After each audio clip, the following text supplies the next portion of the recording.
Good morning. This is Kathy for Getting Chatty with Kathy, and I want to thank you all for joining us today. This is a good one, and I'm so excited for it because, first of all, I have to tell y'all, I love horror movies. I love scary things, and I haven't found a lot of people in my life that share that passion, but over the last couple of years, I've gotten to know Keely, or KD Kulpa. Kulpa. Yes. KD Kulpa. Sorry guys, but Keely is how I know her, not Katie, but her author name, is that how you say it? The author's name? Pen name, I think they call it, but yeah. Thank you. Yeah. The pen name, KD, is definitely a fan of scary stuff too. So we've got to go to movies, and I have gotten her, she's going to be doing a little Halloween ghost tour for me and a few friends in the next little while. And I just really think that Keely is a very interesting person. She has a podcast. It plays here on Access and CJTR's radio. You guys can hear it on Tuesday nights? Tuesday night, 6:30. Yep. At 6:30. She just started it. But you guys, she's been doing this sort of thing for a while. So she's pulled some old stories that she's used. And my goodness, like, it was riveting. And she's using stories from around here in Canada. I strongly suggest you go back and listen, because I have, and they were very good, interesting things about ghosts and ghouls here in Canada.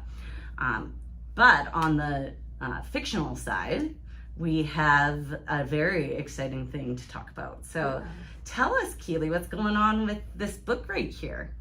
Yeah, so many things happening this year. So yeah, just on September 17th, I published my first horror fiction novel. Oh, that's amazing. Congratulations. Thank you. Yeah, it's called Coma, and it follows kind of three perspectives, but the main character, Stan, is the one that has this unfortunate accident and falls into a coma. And unfortunately for him, some things from the shadows were watching, so yeah. Well, if it's anything like your podcast and the way you write that out, because obviously you've spent a lot of time researching and getting scripts for your podcast, I'm sure that Coma is going to scare a lot of people, and I can't wait to dig into it actually this weekend. It's a long weekend for me, so I am going to tell my kids to buzz off, and I'm going to read the whole thing. But how did you get a book published in Saskatchewan? Like, it's got to be way harder than most places. Well, it does take a while. That was the surprising thing for me. So I keep telling everyone, this is actually a 5-year project of mine. Wow. Yeah, I started it back during COVID when we were all stuck at home. You wrote the book then? I wrote the book then. Were you dreaming this was your husband going into a coma? Ha ha ha ha. No, I'm joking. He probably won't listen. No. Okay, good. Watch out for that, Kathy. Well, he might listen. It's hard to say. You never know. But no, it wasn't from him. It's actually, I was reading Stephen King's On Writing. So it's his book about his writing process. And so it's mostly nonfiction. And funny enough, it's my little secret that I sometimes tell people, is in the book he got hit by a truck. And he talks about the process of healing. Like, he didn't go into a coma, but he did get hit by a truck while out for a walk. And while I was reading that, I was like, well, what if he went into a coma? And like, because he's a horror writer, you know, some things found him. So that was my inspiration to write this particular book. And yeah, I mean, of course, some of your real life does get in your fiction. So they have 3 boys, just like I do. And some of my boys' personalities made it into the characters, of course. But yeah, no, that's kind of where it came from. And so it took me a year to completely write it. And it was way too long. I think it was 125,000 words when I wrote it. And talked to some people in publishing in the US, because there's a lot more horror publishers in the US. So I talked to them and found out I should try to shorten it the best I can and make it fast-paced. So then that took another couple of years after that. But there's so many great organizations to help a writer with this kind of stuff. So the Horror Writers Association I'm a part of, the Saskatchewan Writers Guild is amazing. So I'm a part of them as well. Didn't you have somebody like read through your book from the guild? A mentor I did. or something? Well, they have a manuscript evaluation for members of the Saskatchewan Writers Guild. So I had someone, you have to pay for it, but it's realistically what you pay is nothing. It's an amazing service. And so I did use that service, and it was awesome. It was a fantastic experience. Some feedback from a local author. Yeah, from someone that writes in a similar genre so that they know what to look for, which is amazing. So, which I wouldn't have been able to get that otherwise. Yeah. So yes, That's great. So maybe Saskatchewan's actually an easier place to write a book than other places. I think it's a great place to get started because the publishing industry, from what I've learned of it in the past 4 years, is changing so much because you no longer have to be, you have an agent, you have to get into the top 5 publishers. Like, you can go to these small presses like I did. I went to one here in Regina, Pete's Press, and you can get help getting your published book out there. And then even the big publishers, they require you to do your own marketing, so it's not like you're gonna get a whole lot of help from them. But so yeah, I don't know, I heard something from someone somewhere saying if you can't sell more than 10,000 copies, just self-publish or go small press. And so for your first book, it's a perfect way to just test the market. Exactly, yeah. And I think I saw on your social that you were on the same list as Stephen King. I have made the top 100 occult horror a couple times on Amazon. Well, that's pretty incredible. Yeah, it's pretty awesome. Top horror. So how does that work when you're on Amazon, your book? So that's the bestseller list. So that's if you sell so many copies, it all kind of goes by sales ranking. So it depends on how many copies you sell in a day. Oh, neat. You make it. Yeah. Well, we're really proud of you for doing that. Thank you. But you guys, it's Halloween, and it couldn't be Halloween if we didn't ask you a few spooky questions. Of course.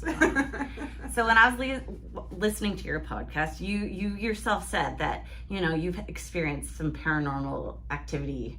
So I was wondering if maybe you had a little story or two to share about maybe your own experience or an experience you heard from somebody else from around here. Ooh. Okay, sure. Just throw you on the spot. Yeah. Well, yeah, it kind of depends what you want to hear, I guess. Like, I've been having paranormal activity all of my life. Everywhere you moved, I hear. Yes, everywhere I've lived. Every roommate I've had has become a believer after living with me. That is crazy. I don't know if that's fortunate for them or not. Well, give us an example. Let's hear about one of these roommates. Oh, one of my roommates, he bought me a SpongeBob toy because I love SpongeBob. And I think, this was probably 15 years ago now. But he bought me a SpongeBob toy, and it was one that had like a doorbell on it. So you could put the doorbell on the outside of your door, and you could have the SpongeBob sitting on the inside, and then it would start talking whenever someone pushed the button. Well, many times we would be sitting and watching TV in the living room at, 11 o'clock, 12 o'clock at night, and suddenly we could hear SpongeBob talking in my bedroom. Oh my god. And so, yeah. So neither of us would ever go look because we're like, you know what? That's okay. They can play with the SpongeBob toy. We'll leave them alone. Oh my gosh. Do you get scared easily? I used to be terrified of them, but that was more as a kid because, like I said, I grew up with them. But once I left home and actually finally talked to my family about it and realized that we all had experiences in the house with shadow figures. I actually saw the person, so did my brother. And once we explained to my parents what he looked like, they knew who the person was because it was a person that lived in the house previous to us. And so we got to know who he was as a person and realized, this was just, a community person that was really friendly, liked kids.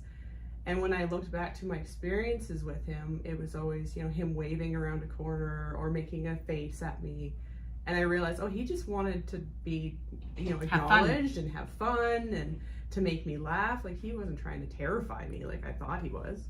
So yeah, so now I know where he's buried and I've said hi to him, and so it was an interesting experience. And I think that's why now I love researching the paranormal and getting to know about the ghosts and getting to know about the history, because a lot of the times they're just people that still want to be around and talking. And one of the stories you shared on your podcast earlier was about bushwhackers. Yeah, I love bushwhackers. I do too, for their food, but now I'm a little creeped out because you've made me aware that there was a big boss guy and a grocery store used to be there. Yeah. And can you tell us more about that little story? Because sure. We all know bushwhackers, even people up in Saskatchewan, you guys know Dewdney Ave.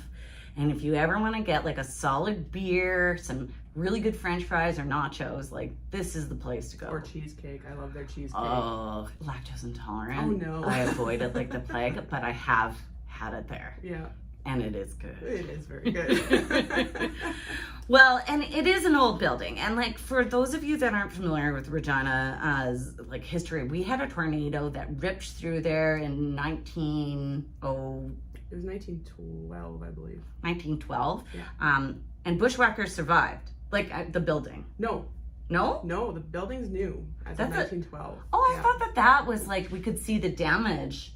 Next door. So the Ackerman building next door, you can see the tornado damage as it ripped through right beside. I got to check that out because I actually heard you say that and I was Yeah. like, I'm going to check this out, but I haven't been there to look. Yeah, the elevator shaft in the back of the building, you can see the bricks where Are the new. bricks had to be replaced and stuff. Yeah. Neato. Yeah. So this is a new building. And so after the tornado hit, there was a grocery store, I'm assuming? Yeah, it was a wholesale grocery store that went in there, and it was the Cadillac of grocery stores back then, because, I mean, they had a huge, brand new building.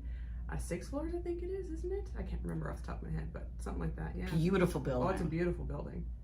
And it just so happened where Bushwhackers is where the manager's office was. So that's why they are pretty sure it's the manager that's hanging out. James Strathdy was his name. And is that why we have the Strathdy Mall? Probably. Yeah. Yeah. Yeah, but that's one over, so he probably owned a few of them. He's probably involved in it, because I know he was really heavily involved in all of, the business clubs, and he was involved quite heavily in all of those. Assiniboia Club. Probably. Dun, dun, dun. That's another ghost That's story. Another ghost story, yeah. Tell us where there's some good ghost stories for us to research. Oh my goodness. Honestly, there's so many. Well, let's hit up the easy ones. There's Government House. Government House and that's a fun ghost. It's good, but we've known about that one since we were kids. Yeah. Then the old campus in the lecture room. I remember that one. The Lutheran library, I've heard ghost stories about. At the university? Yeah. I didn't know that. I worked there for a decade. Yeah. Thank Apparently goodness a I little didn't. boy. Ooh. Yeah. Don't I've like heard that. stories about that one. The casino. Casino Regina, yeah. I'm sure it's a gambler or something that murdered somebody. Well, they have old prison cells in the basement from back when it was a train station, and they still have them because they would have. That's their holding cells for whenever prisoners were being transported. Did you do a tour of this? I haven't done a tour there, no, but You've gotten access into some places that Some not all of places. us have gotten to see. Like I know you kind of are lucky in that regard. well, and it's funny because back in oh boy, I'm probably gonna be dating myself, but it was back in 2007, I think, that I actually did a ghost tour through Regina. And back then, people were a little bit more open to having you come through. So that's when I got to see the Assiniboia Club. I got to see, I think it was something, the RCMP Chapel, I think. That's the oldest building in Regina. I know. So I we got to married go there. Oh, that's very cool. Mm. I've heard mixed reviews. Some say it's definitely not haunted, and others say it's definitely haunted. So I don't know. It feels old and it like smells old, Yeah. like, I don't know. And just because it's old doesn't mean it's haunted. That's what I was going to remind people. Because in my house that I grew up in, it was only, I think it was built in the 70s, so it's not that old. But it was haunted. I want you to tell me if this is a ghost. Okay. Okay, you got to say. I got a story. story.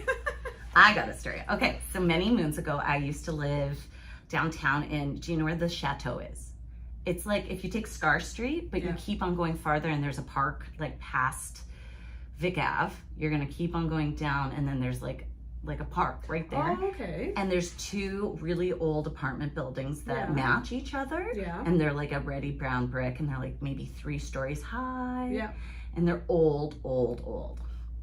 So I used to live on the left one looking at them. So that one was the chateau, it was called. And I lived on the 3rd floor.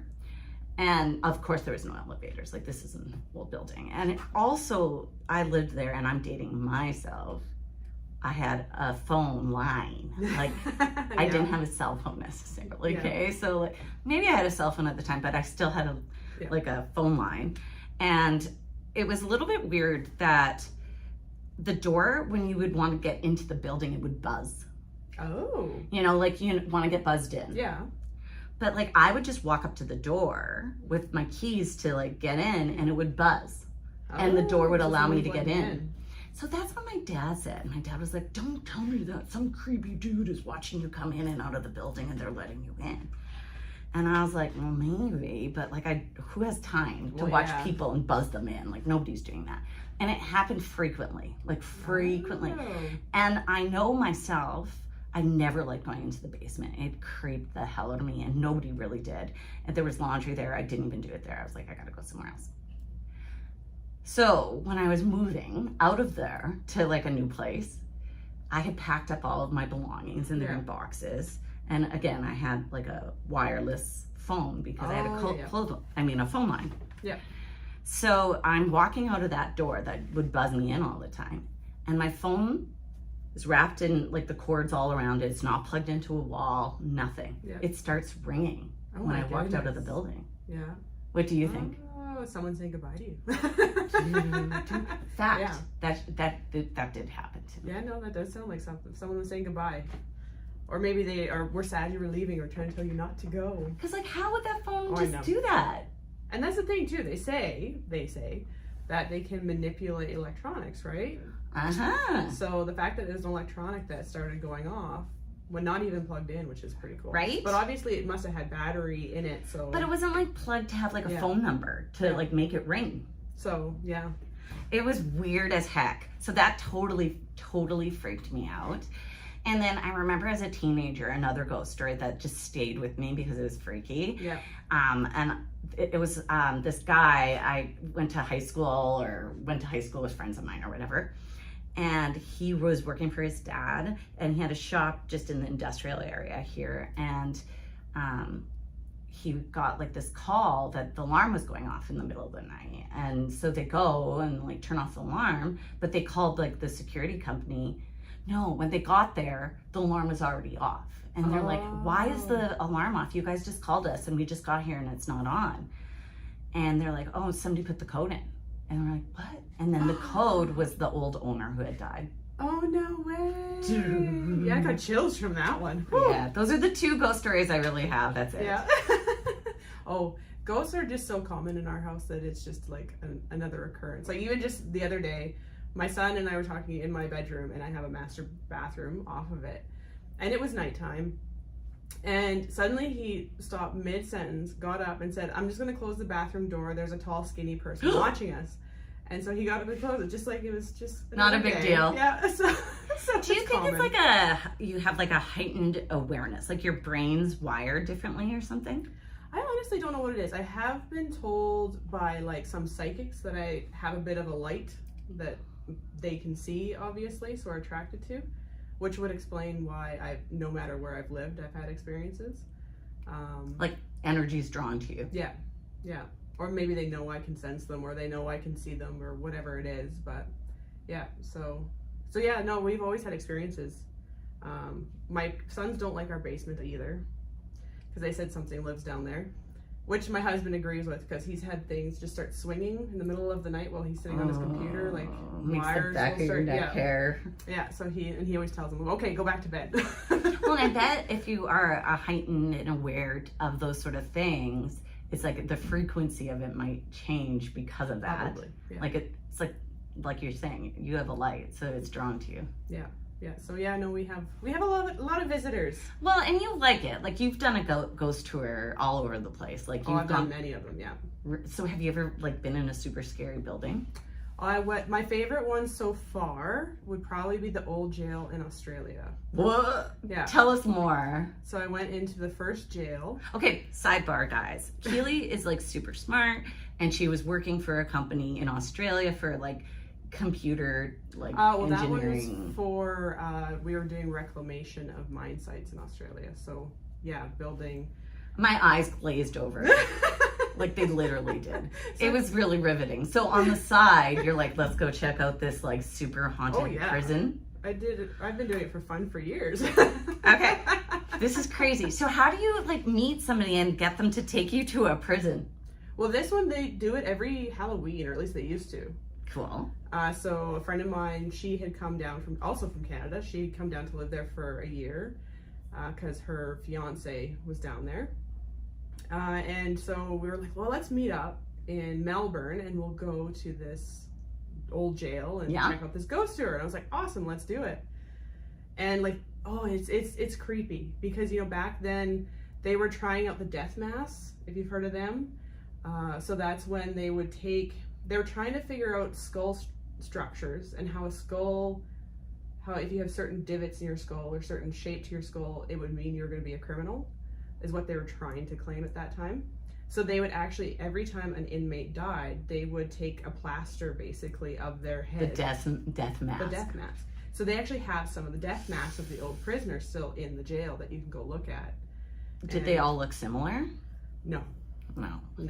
No, that got disproved, I think, fairly quickly. But they tried. They tried. You know what? That made me think Alcatraz people probably check out. I did. Yeah. And it's supposed to be haunted. Yeah. Oh, probably. Well, even in that one, I have a ghost story because we were just doing the tour and they were walking us up on the second floor, which is supposed to be less terrible criminals because the worst criminals were on the bottom because they've had to wear silence masks. They couldn't talk to each other. They couldn't see each other's faces. Fun. Yeah, so real great place to be. So we were on the second floor walking down one of the, of course, it's all those old metal grate things that are in old prisons. And I felt a hand reach out of the cell and grab my hand, but there was no one there. So, and that actually became a short story for me because I wrote a short story about it that I'm going to be putting up on my website. Actually, I'll have it up on my website now because it's October, so it's on there right now. You can download it, and it is the old jail. Oh my gosh. I feel like places like that would attract ghosts because, like, you know, you spend a lot of time there. Yeah, if you're in jail. Yeah. It's like you're projecting that energy for a long time. Hung them right there. You could go to the hanging gallows still. Yeah. Which is kind of scary. Yeah. Yeah. So. I went to a prison in Seoul because like there was the Japanese occupation. Yeah. And they had a prison like that where like you were sitting on trial and you were like sitting at your bench. Yep. And like literally the noose is right above you. And then they're all guilty because there are, you know, like against like, you know, whatever. Put their things on, noose them. And then there was literally like a wheelbarrow and like freaking like cave thing that you would go and put the bodies in. And you had to go do that tour there. They didn't really talk about ghosts, but like also when you're not the first language, I feel like the translation at places like that, it's a little like not the same because you can't just talk with people like being in Alcatraz, you can be like, oh man, are there ghosts here? Whereas in Seoul, I was like just like, unless you speak the language, it's harder. I didn't have that. No. Yeah, that was the nice thing about Australia because they all spoke English, so it's easy. There's koala bears. Yes. Yeah. Done. And kangaroos. Kangaroos. So did you ever get to go, you know, in Fort Capel, there's that Fort Sand before it got demoed? No, unfortunately I didn't get to go there before it got demoed, but I've heard many stories about there. Yeah? Yeah, because people love telling me their stories. And actually it's funny, my dad actually stayed there for a convention. Yeah, they used to do that there. They used to do that, so he actually stayed in the building. So Fort Sand, for those of you guys who don't know what that is, it was like a place back in, I don't know, when we used to have TB. Yeah, tuberculosis. And people would stay there out of the city to get healthy with the fresh air. Yeah, fresh air, sunshine, and the water nearby. So. Oh, yeah, and then people died. Quite a few did, yeah. Yeah, that TB couldn't have been good. No, I don't imagine so. And then it haunted them. Well, supposedly, yeah, the building was quite haunted. Now, I'd love to go back there. That's on my bucket list to actually be able to, because of course it's all gated off now, so you can't access, because it's demolished, who knows where the somebody will get hurt. Yeah, well, yeah, something could happen. So I totally get why it's blocked off, but it is on my bucket list to go there and try to actually do, you know, a bit of an investigation just to see if did they leave? Are they still haunting the site? Like, or was it like on land that was like maybe? Well, that's the thing. We have so much history beyond Saskatchewan becoming Saskatchewan that you just don't know. Yeah, especially in places like that. Yeah, like right by water. Yeah. So this Saskatchewan is so full of such history that it's amazing, and ghost stories. It's amazing the amount of ghost stories you hear when you can tell people that you're interested in ghost stories, because there's a lot of them. And people want to share because it feels like you know, that's the sort of thing you got to tell somebody. Exactly. You got a good one like mine. Yeah. Well, Nipawin was very haunted, and that's where you're from. That's where I'm from. We got a lot of good hauntings there on top of just my house. Why do you think it's Nipawin haunting? I don't know why it is. I mean, it's kind of your small town. Everyone knows everyone, so maybe more people just want to stick around because it's what they know, right? It's hard to say why. Of course, there was some violence there, like there is everywhere, but not all of the ghosts are from violent acts. So I think it's just pros and cons. Yeah, pros and cons to everything. Do you ever try and like, when you're doing these hauntings, like solve the mystery so that they're like saved and can go to their, you know? I try to tell their stories, for sure, because I feel like that's probably a lot of the reasons why ghosts hang around. Like if you think of Francis Dark, who's a pretty big guy here in Regina back in the day, you know, he had a lot of buildings in Regina, like the Dark Hall, and he built the Stonehall Castle, and he had a house originally before Hotel Saskatchewan was built. He had a house there before the tornado. He had another building that supposedly he haunts. Like he's around the Regina now, and he seems to move around Regina. So that's why I'm like, I think it's more people just want to check in on what they left behind. You know, Dark Hall is super creepy. Like I had to dance there as a kid, and I remember there's the tunnel that goes to the funeral home now, and I remember lights. They said they would swing in Dark Hall, like. Well, and supposedly he comes and watches, you know, the performances, because he was very into. That was his thing. That was his thing. Yeah. So he was very into it. He still holds the record for youngest mayor in Regina, doesn't he? I think he still does. Leslie, how old is he? Do you know? I can't remember off the top of my head, but yeah, he was the youngest mayor for, I don't know if someone's beat him yet or not, but.